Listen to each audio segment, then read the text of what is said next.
Hello, Eagles fans. Chris McPherson here with former Notre Dame running back Dexter Williams, and really shouldn't say running back, say playmaker extraordinaire, because that's what you did during your time there at Notre Dame, especially in your final season there. What was the biggest lesson for you in terms of making that jump and being able to excel the way you did in your final year on campus? I just really just wanted to come back and give our office that spark that we needed and get us to the playoffs, because that was something I wanted to do. This year was my senior year. I wanted just all the guys to just live up to their potential and get after each and every day. So I knew once I got back on that field, I knew it was time to just take our game to another level, and I knew the office needed me and I needed them as well. So once we put it together, it was just like we couldn't be stopped. You were suspended for the first 4 games, but after that you gained almost 1,000 yards, just came 5 yards shy for this season. So what did that mean for you to watch things from the sidelines and then be able to make the impact the way you did when you're on the field?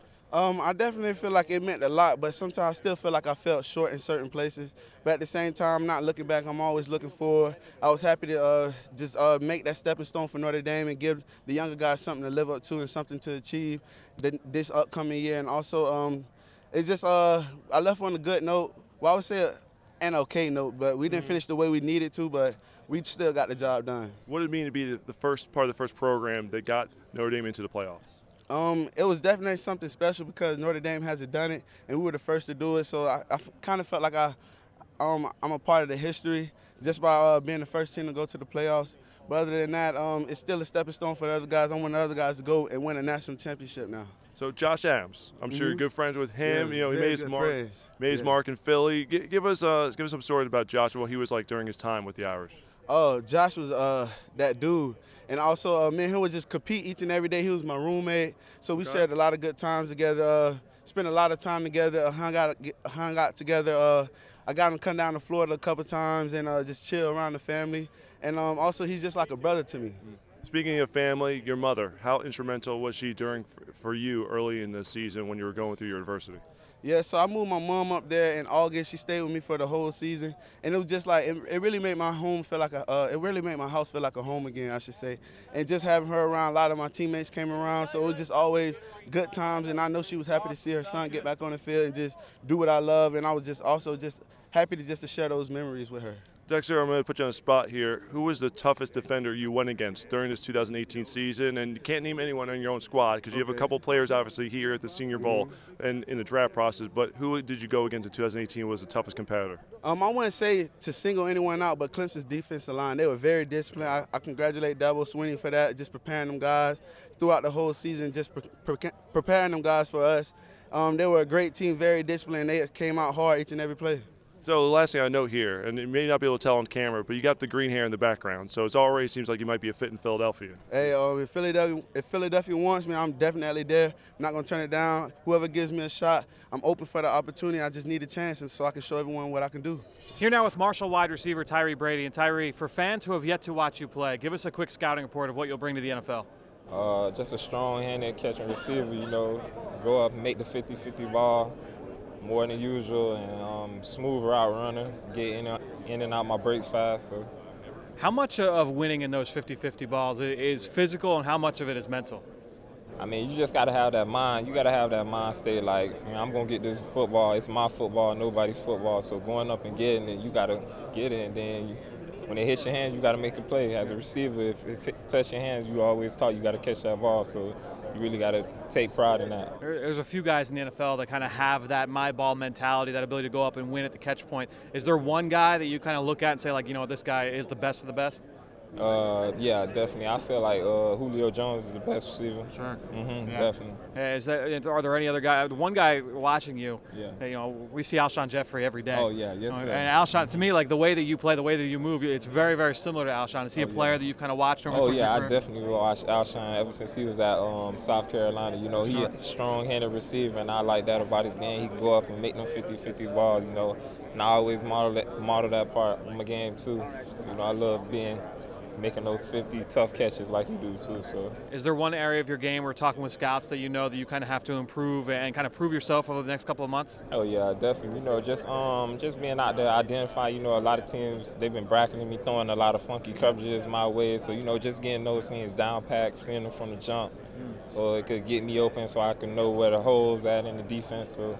Still be able to make plays. What's the secret to getting off press coverage? I don't want you to give away too many of your secrets, but what's the the key for a young receiver out there to get off press coverage? You gotta take it as disrespect if a DB come up to you and press you, man. Like, you gotta win. Yep. One-on-one matchup. Yeah, it's always an interesting thing to just see. Like, there are some guys that win with their strength and their technique. Yes, some guys are able to win with their feet. And what's the easiest way for you? Do you kind of look at it like, I'm just going to kind of run through this contact, or do you try and win with technique? What's your go-to? I mean, I switch it up. It depends on the DB, how the DB plays. You know, when I watch film, I'll figure out then. I like to switch it up on them. Don't keep it one way for them. So different ways. All right, and who's the best corner that you faced this year? Best corner, I mean, I got a lot of bracketing because I mean, it was pretty hard. Yeah. Joined here by NC State offensive lineman Garrick Bradbury, and for fans that have yet to watch you play, give us a quick scouting report of what you'll bring to the NFL. Toughness, technique, demeanor, just a guy that's going to come out and finish guys from the start of the whistle through the whistle. So. And what's the feedback you've gotten from scouts so far in terms of an area that you want to prove yourself over the next couple of months? Yeah, I mean, it's just good sitting down, talking ball with them, hearing what they think of my game, goods, bads, things I need to work on. So just this whole process has been awesome. This week's been phenomenal. From start to finish, it's been busy, but the football out here on the field, I mean, that's what we came here for. So this is the really fun part. So, what's your favorite part of playing offensive line? Being able to put your hands on someone physically, legally. Just finishing D lineman, protecting the quarterback, running the football. I mean, it's the offensive line's job. So. And are there any offensive linemen in the NFL that maybe you don't necessarily pattern your game after, but you really enjoy watching and you feel like they have kind of a similar style of play? I mean, I watch a lot of the NFL centers and interior linemen in the NFL just because, I mean, they're in the NFL. They're the best at what they do. And like you said, I don't model my game after anyone. There's a lot of different ways to play it. Guys have different strengths. So you just try and take little bits and pieces from all the guys that are there because they're there for a reason. So there's something good to take from all of them. And who's the best player that you went up against this year? This year? Yeah. There's some good ones. Clemson had a pretty good D-line. A&M had a really good D-line in the bowl game. So I think we, as an O-line, we had a pretty good season. So I don't know. I don't know if I have a definitive answer for you. All right, and who's impressed you so much so far this year, maybe, or this week rather? Maybe it's someone on defense, maybe one of your teammates on the offensive line. Who has really caught your eye so far this week? The O-line. We've been having a blast out here. It's just a bunch of guys with kind of the same attitudes, the same passion and love for the game of football. So, I mean, specifically the two guards I've been playing next to this week, Michael Dieter from Wisconsin, Chris Lindstrom from Boston College. Just guys that love football, that love to put D linemen on the ground, and it's been a blast with them this week. Here now with Alabama State offensive tackle Titus Hauer. And Titus, for fans who have yet to watch you play, give us a quick scouting report of yourself and what you bring to the NFL. One thing I think I bring to the NFL different than any other tackle is my athleticism and how smart I am as a player. I'm a former quarterback who transitioned to tight end. I got to college, and I ended up playing offensive line my redshirt freshman year, and I've been playing since then. I think I just bring a different athletic ability to the NFL as far as many tackles who in this draft this year. And it's interesting because you played both left and right throughout the course, even just this season. You stayed on the blind side of the quarterback. So tell us about what teams have kind of given you in terms of the feedback that you've played both left and right tackle throughout your career. Yeah, teams love it. They love the fact that I can. They love the fact that I can play right tackle and left tackle. That just means that I'm versatile. That just brings that I'm more valuable to the team. That I can, like somebody else, say if I'm playing the backup right tackle and somebody get hurt, the left guard or left tackle get hurt, I can switch to that position. So that makes me more valuable as a player to the team. And talk about your development physically, how you got to Alabama State, and really just how your body has developed over the course of the last few years. Oh yeah, when I first got to Alabama State, I was around 6'3", 230 pounds as a freshman. I was playing tight end at the time, and I came back that spring around 235. That was with the new coaching staff, and the coaching staff was like, "Hey, what you think about playing offensive line?" I didn't take that too kindly at first, but I ended up, just owning into it, and I worked out each and every day, and I had to eat more than I usually ate. And that sophomore year, I ended up getting up to around 255. Then the next year after that, around 265, 270. Then my redshirt junior year, I was around 295. And this past season, I played around 315 and 318. And I weighed in today at 322. So, I mean, it's been a big progression, since I came in, almost 100 pounds, difference. Yeah. From high school to starting my NFL career. You've still been able to maintain that athleticism. I Yes, watched sir. you against Auburn, and you looked like, not that you would expect any different, you looked like you belong. You didn't look out of place going up against SEC competition. Is that what you expected coming down here to the Senior Bowl to kind of show, you know what, this is the area where I do belong? Yes, sir. Yeah, I came into the game, with a chip on my shoulder. I was challenged by a lot of scouts, to go out there and compete at a high level, and I feel like I lived up to it. And the same goes with this week. Coming from a small school, guys be looked down upon because of the competition we play every week. But I feel like coming down here this week gives me a chance, to prove that I can play with the biggest and the best. And talk about that feedback you've gotten from scouts so far. What's one area where you feel like you want to be able to prove yourself over the next couple of months? I want to just prove that I can be a nasty, guy who finishes plays. Scouts want to see that more. So this week, it's a chance for me to show that, hey, I can do it. Here now with USC offensive lineman Chuma Edoga. And Chuma, for fans who have yet to watch you play, give us a quick scouting report of what you'll bring to the NFL. Just a lot of athleticism, a lot of aggressiveness, just trying to give 110% every play, a lot of effort. Now, did you play offensive line ever since you were a little kid, or did you kind of make that transition throughout the rest of your career? Oh, yeah, since I started, I've been an offensive lineman, so, yeah, it's just been a part of me. Has it always been left tackle, or have you always kind of taken pride in playing both tackle spots? No, I've pretty much been right tackle my whole career. This is my first time really trying out left tackle, so, it was a fun experience, a lot of learning, a lot of ups and downs, but I had a fun time. Yeah, was it about what you expect? I mean, did you know going into it that it would be left tackle, or did you really just find out when you kind of got here in Mobile? Yeah, I really just found out when I got here. I've been practicing a lot of right, but, I was still practicing left a little bit down there at Prime Athlete Development. But, yeah, just coming out here, Tom Cable, he wanted me to try out left, so that's why I've been playing. All right, so give us the feedback that you've gotten from scouts so far. What's one area where they really want to kind of see you prove yourself over the next couple of months? Just making sure I'm always locked in, giving 110% effort every play, never taking plays off, just being me. And who are some offensive linemen that you've watched in the NFL that you really kind of enjoy watching and enjoy studying? I love watching Trent Williams, silverback. He's one of my favorite players. He's real athletic, real aggressive, and just a real mammoth of a man. So I love watching him. I love watching Jason Peters. He's like the same, real athletic, aggressive, and of course Tyron Smith, USC graduate. Love watching him too. So you're very familiar with the NFC East, obviously, with some of these guys. But one last question for you: who's one player, offense or defense, that's really stood out to you so far here this week? Really, LJ Collier, dude from TCU. He's a real fast guy, but he still got a lot of strength to him. Real aggressive. I just love his mindset. He's always bringing it 110%. Just a dog, really. Here with the all-time leading sack artist, Jalen Ferguson from Louisiana Tech. Is it a coincidence? Jersey number here, 45, in college 45, and you had 45 sacks? It's not a coincidence. It was a coincidence with the 45 sacks and number 45. But I was happy to have number 45 when I came out here. You just got to keep it going. Yeah, all I do is keep it going. Hopefully, it's going to be a little bit more at the 45 at the Senior Bowl. So what's the secret to get after quarterback? You've done it better than any player in FBS history. How'd you do it? Getting out the ball and working every play. No plays off. All I can do is work to get better. Where's that mentality come from? Come from my strength coach, Kurt Hester. He taught us, whatever you did, it don't count. Everything you thought you did last year, it didn't count. Everything I did in the season don't count. The season over right now. So now we just got a pure work mentality right now. So how does that help you moving forward, that you already have that mentality as you start to your pro career?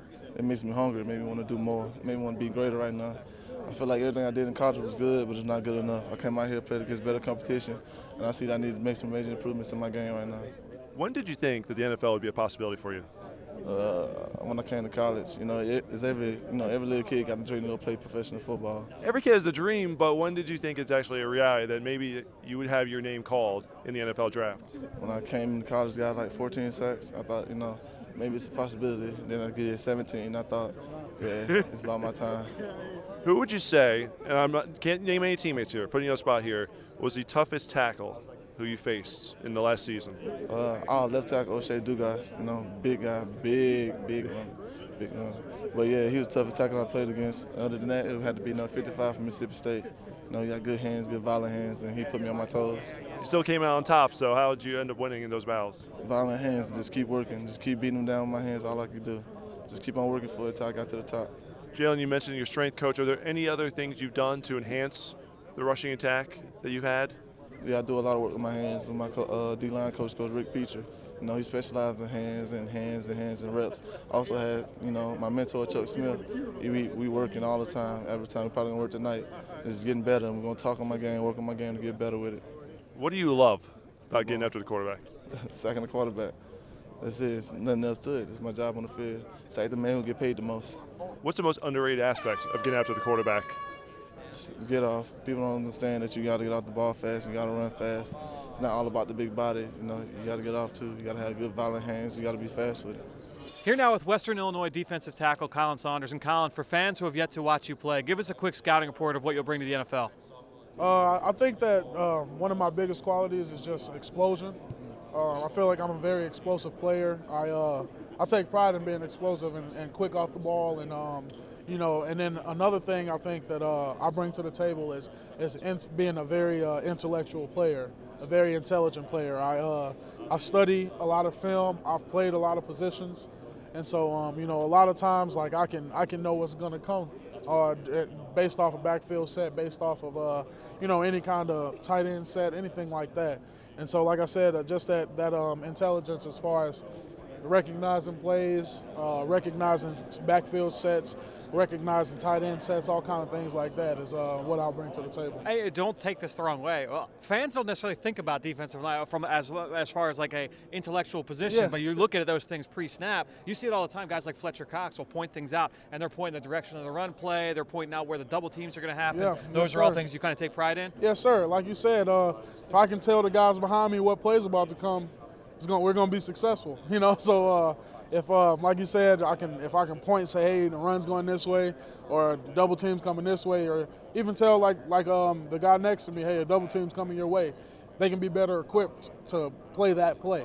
And that's a big help. And you know, and I love when I play with other guys like that as well. Sure. Because you know, obviously, like, I like to recognize things, but I might miss something. And then the guy tells me, hey, you know, running backs to you, runs coming this way, or whatever that may be.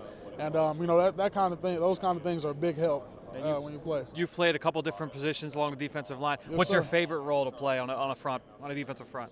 I love playing 3-tech, like, you know, right, shading the guard in a base defense. But I ain't gonna lie, when those couple reps that I got playing stand-up, those were some fun reps, man. I do enjoy being out there on the edge in the 2-point. So you know, obviously I won't get much of that. Sure. But you know, if any teams want me to do that, I'm more than capable of doing it. All right, so let me ask you, because earlier this spring, you know, you made some waves. Adam Schefter tweeted out a video of you doing backflips. Yeah. And you're you know, 300 pounds. At what point do you decide at your size, you know, I'm going to give this a shot. Let me see if I can go backflip. How many times did it take you before you're able to hit it clean? Yeah, well, actually, it wasn't that like I first tried it when I was this size. I've been doing it for a while. Okay. I've been doing it since I was like 8. And when I was 8, I was not close to 300 pounds. So, yeah, it was one of those things that I learned how to do very early on, and then I stuck with it as I grew. And, you know, I have the same kind of athleticism I had when I was younger. And it just translated, you know, like now I'm here today, and I still know how to do it just because I did it as I was growing. So I never like just did it when I was young and then stopped doing it and then tried it again when I was 320 pounds. Sure. Like I just, you know, every year I was like doing backflips, maybe whether that be in training camp in the summer or whatever, just, you know, it's just something fun I like doing. All right, well, take us through the feedback you've gotten from scouts so far. What's one area that you know, in talking with them, that you want to help prove yourself over the next couple of months? I want to prove that the biggest area is just proving my consistency and proving that I belong here. Yep. You know, obviously I play against lower level competition in people's eyes, and even though I don't believe that, but a lot of the scouts say that, you know, they just want to see me prove what I can do against you know, all the big time schools, all the big time players, and that's why I'm here, and that's why, you know, that's why I'm happy I'm here, is I get to prove myself. Sure. A lot of guys come from the MVFC and they're not called the SEC of the FCS for nothing. A lot of guys come from that level of competition, have plenty of success. Here with former Notre Dame linebacker Drue Tranquill. And Drue, I think your story is great because it's one of perseverance. With all the injuries that you battled through, how are you able to do that in your college career? I think it's just resiliency. I think it's something my parents forged in me at a young age. And I wouldn't have been able to do it without our amazing training staff and the amazing group of people we had and the people in my inner circle. I think whenever you go through a hard time in life, you got to lean on those people, and we were able to come through it, and now we're here. What did you learn about yourself going through those tough times at Notre Dame? Chris, I learned a lot about myself. You know, whenever you want something in life, it doesn't come easy. There's going to be ups, there's going to be downs. My coach always tells me there's ebbs and flows. There's ebbs and flows in a game, there's ebbs and flows in life. And you got to be ready for the highs and you got to be ready for the lows. Now, you made the transition from safety to linebacker. During your career, how did that change in terms of how you view the game and were able to play on the field? Ultimately, man, I'm a linebacker at heart. But I definitely think my experience at safety helped me. It helped me in my understanding of my game now. And so it just makes me a well-rounded and versatile player. And so it's really helped my overall game, I think. What it means for you to be one of the team leaders there on that Fighting Irish team, the first one to make it to the college football playoff? Well, being a captain on that team was one of the biggest honors in my life outside of marrying my wife now, Jackie. And to represent those guys and represent that amazing university is something I'll never forget, and it'll forever be one of the biggest honors. So, Drue, for all the fans who are looking up your style of play now, what's the best way to describe it? Man, I think I'm the most competitively tough guy in this class. I'm a football player. I love to play this game. I'm passionate about it.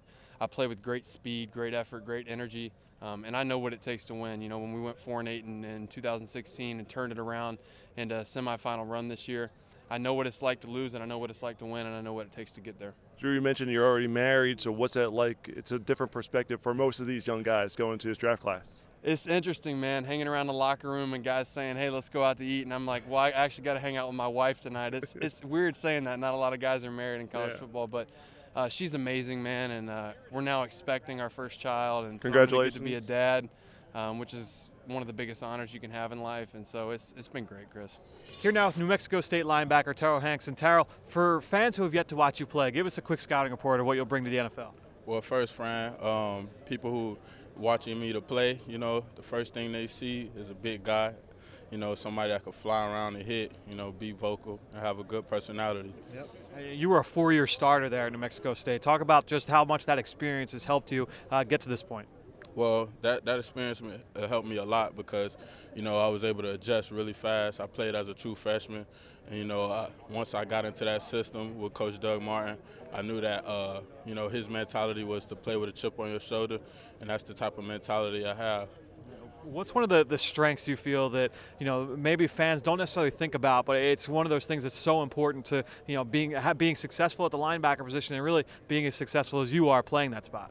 You know, what people don't understand is when you play a linebacker, you know, it's a tough job, responsibility. You got to be able to run, you got to be able to cover, you got to be able to tackle. You know, for me, you know, by the grace of God, I have all three, so it's been great. Of those three roles, what's your favorite of the three? So run, cover, blitz, I mean, all the different things linebackers has to do. What's your favorite thing to accomplish? I like to hit. Yeah. I could tell that from practice. You had a couple nice sticks today. What is it about, you know, just kind of laying that hit on a guy? Because I'm not that big. I'm never going to do what you're able to do. What is that like? Let the watcher, the viewers at home. Just that sound, the click of the pass. You know, you hear that woo. You know, that's that good feeling you got. From the feedback you've gotten from scouts, what's one area that you know you have to prove for yourself moving forward the next couple of months? Be patient. You know, read my keys better. You know. And as long as I just move forward, you know, I got nothing to worry about. If I mess up, play fast. Here with Juan Thornhill, the pride of Virginia. And Juan, first and foremost, I'm going to let you put it out there. Why did you think that you're the best safety in this entire draft class? Because that I've always been taught that the ball is the most important thing. So you can't score touchdowns if you don't have the football. And if you don't have a guy that's on defense that's willing to stop the offense from scoring, like, you can't win. So you have to draft a guy that has like a bunch of interceptions, that's taking the ball away from the offense in order to get it back to your team. So you started your career, you were a cornerback. So you transitioned to safety. How do you think that made you a better player playing both positions? Starting off at cornerback, I really didn't have to even talk much at all. Just go out there and play football because I had guys like Michael Kaiser and Quinn Bland in there that was basically running the defense.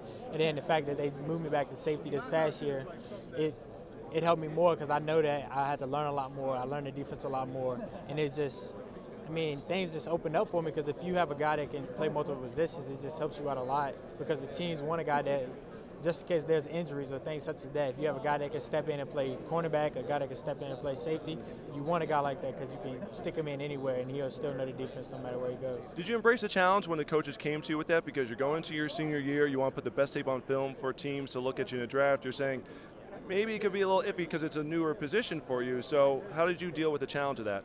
I think I dealt with it pretty well. Like I was excited about moving back to safety because really? I got recruited at safety, and then when the new coaching staff got there, they moved me to cornerback, and I've never played it really, but I played it my freshman year, and that was pretty much it. So they moved me to cornerback, and then I just did it because I'm willing to play whatever it takes just to be on the field. And then knowing that they moved me back to safety, I was really excited because I know that I'm better at safety because I'm better with my face towards the ball than with my back towards the ball. So I was just willing to step in and make plays, and whenever they put me in there, I was just excited and ready to go. One, who is someone out there who has helped you get to this point today? Would you like to give a shout out to someone in your support system who's allowed you to get to draft day? I really can't give it to just one person because I don't want to leave anyone out, but there's definitely a lot of people out there that definitely helped me get here. What would you say is the most underrated aspect of playing, whether you want to go corner, whether you want to go safety, but playing there in the defensive secondary? The confidence that the DBs have out there is tremendous because of the fact that you can have a great game. You can shut the receiver down every single play. They can throw it to him 50 times, you knock it down 49, but if you give up that one touchdown, they make you lose the game. Everyone, they don't like you just because of that one touchdown. So I think fans need to look at those things and see that one catch doesn't make a player good or bad. So that's one thing I think that fans need to start looking at more. One, for Eagles fans who are checking out your highlights now, how would you describe your style of play? Me personally, I'm a ball hawk. So if the ball's in the air, I'm gonna make the plays. That's yours. That's your baby. That's me, because I'm not trying to give it to anyone. If it's me and my cornerback right there, I'm still trying to win that battle. So that's just me. I'm a ball hawk, and I feel like I'm a tremendous player, and I can fit in any scheme. So if you draft me to Philly, you won't be disappointed. Last question here for you, Juan. Can't name a teammate. Put you on the spot a little bit here. You can't name a teammate who was the best player you went against in the 2018 season. This past season, I'm definitely going to say Ryan Finley from NC State. A guy, he's pretty smart. Like, he had to change up it a little bit. I had to disguise our defense a little bit more because of the fact that we knew that he was really smart and he had a lot of experience. And then we were trying to disguise big time, but it just seemed like he still knew what we were doing. He was kind of like picking our defense apart a little bit, so it was kind of difficult to trick him, but he's definitely a great quarterback. Pleased to be joined here by Boston College safety Will Harrison. Will, for fans who have yet to see you play, give us a quick scouting report of what you'll bring to the NFL. I think I bring versatility and flexibility to my position. Yeah. Being a guy, a bigger safety, a longer safety who, will be able to play, in the box near the line of scrimmage, man to man on the island on the perimeter, in any zone scheme. At Boston College we ran a multiple defense, so I'm very comfortable playing anything a coach really asks me to in any zone scheme, man scheme. So. All right, so I'm going to put this question to you then. All those different hats you wore, what was your favorite? If you had to pick one that was, this was my favorite thing to do, knowing that you could do everything, what was your number one thing you like to do most? To be honest, I like playing man. Okay. I like playing man in the slot. I like doing everything that the coaches ask me to do, but at the same time, I've always took great pride in being a great man defender in the slot. Who was the toughest guy you manned up in the slot over the course of the last couple of years? I would have to say probably Greg Dortch. Okay. Yep. And he's coming out this year Greg, from Wake Forest. Yeah, Why is Greg that? Dortch is definitely one of them. I mean, he's just he has really good hip shift and really good change of direction. He's a quick guy, fast guy, and he's technically sound. And he's a playmaker. A lot of people look at it and say, for a safety, all right, he's athletic, he's going to test well at the combine, he's going to be a great coverage player. That's not necessarily always the case because you need to have some kind of, obviously, the mental side of it. Talk about some of the things outside of the physical qualities that you need to be a good man coverage defender. Right. Well, I feel like you have to be a vocal leader. You have to be, the guy who gets everybody lined up, especially in the back end. You got to be, you got to have a high football IQ. Yeah. You got to, see things kind of before they happen, play with anticipation, and let your teammates know, hey, this is what I'm seeing. And make your alerts and checks before the play happens. Yeah, and you have a couple of teammates in that Boston College secondary joining you in this draft. Talk about Cheevers and then Lucas Dennis as well. Yeah, well, I mean, it's Hamp and Lucas, man. It's you know, it was a blessing to be able to play with those guys, and, you know, we had so much fun together on the field. Our defensive coordinator really gave us the leeway to, you know, make our own checks and coverage calls on the field. So we had a lot of fun with that throughout our time here. And, you know, playing with a guy, you know, a competitive guy like Hamp on the perimeter really makes your job easier as a safety. You know, same way with playing with another field general that Lucas Dennis is, and another great playmaker that Lucas Dennis is, man. Definitely made my job easier, but it was a fun ride playing with those guys. It seems like you appreciate like the mental side of it, you know, the academic side of the game. For sure. If you had to pick one without giving away the coverage call for your defensive scheme, what was your favorite coverage? It's third and long. It's got to have it play. Well, what's your go-to coverage call here? I like cover 2 man. Third That's and long. my number one coverage. Third and long. I like cover 2 man. Let everybody slip underneath all the out breaking routes. Let everyone playing below slip any routes that come across their face, and let the 2 safeties go and make a play on the ball. Those corners can be aggressive. You got the doubt. guys over the top, no question. All right, No so doubt. last question for you. The feedback you've gotten from scouts so far. Well, what is the one area where you feel, all right, I know I have to prove myself over the course of the next couple months?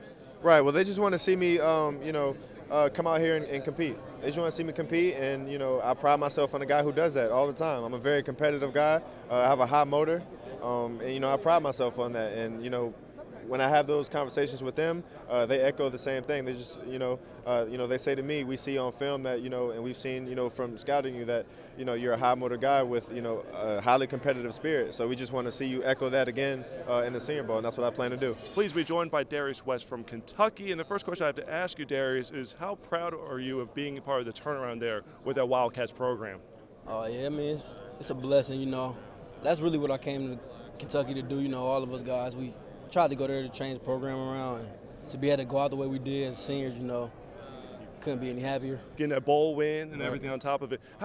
Were you guys talking about that when you were deciding to go to Kentucky? Were you saying that this is not a program that's, while it's in the SEC, it's not on the map from a football standpoint? You say, we can make a name for ourselves, we can really change the course of this program? Yeah, that was big for us, you know. I feel like that's what gave us a lot of drive, you know. We all had to stay committed to it. It was hard, you know, first few years, and to be able to bounce back and just stay strong, you know, everybody grow as players and just grow as young men. We feel like we did a good job with that. When did you think, as you embark on your NFL career, when did you think that the NFL would be possible for you?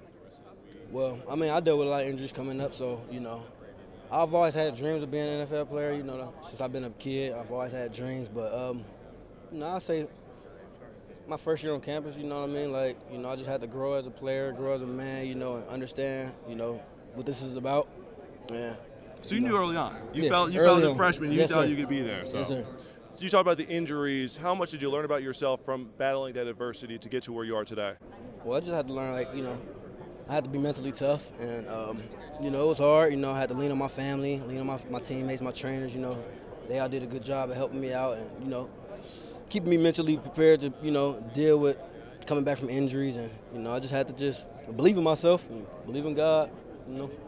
Who would you like to give a shout out to in terms of from your support system? Who really helped you get to this point here today? Oh, well, just my mother, my father, you know, my trainers at the University of Kentucky, and, you know, God. For Eagles fans who are learning about you for the first time, describe your playmaking style for them. Oh, well, I feel like I'm a good teammate, first of all. And that's a great thing you bring into the program, so very important there. Yeah. You know, I'm going to do what I got to do to help the team win, but, you know, I believe in my physical abilities is, you know, was really going to help me prosper in the NFL, and, you know, just being a smart player and just understanding offenses and things that way. So I'm going to put you on the spot here. You can't name a teammate. A lot of guys want to try to name a teammate, but who's the best player you went against this past year? Debo Samuel. He's the best player I probably. Would you any particular reason why? I mean, explosive as a yak ability. We know what he brings to the table, but was there anything in particular going against him that? Well, he was real fast, and, you know, we studied him all week. You know, he was the main factor. And, you know, he actually shows up when the lights come on. He shows up. And, so he's as good as what you saw going into the week of film study there. Oh, yeah, so. For sure. Excellent. Darius West from Kentucky, congratulations. Thank you. Thank you for joining us here on PhiladelphiaEagles.com for our continued draft coverage.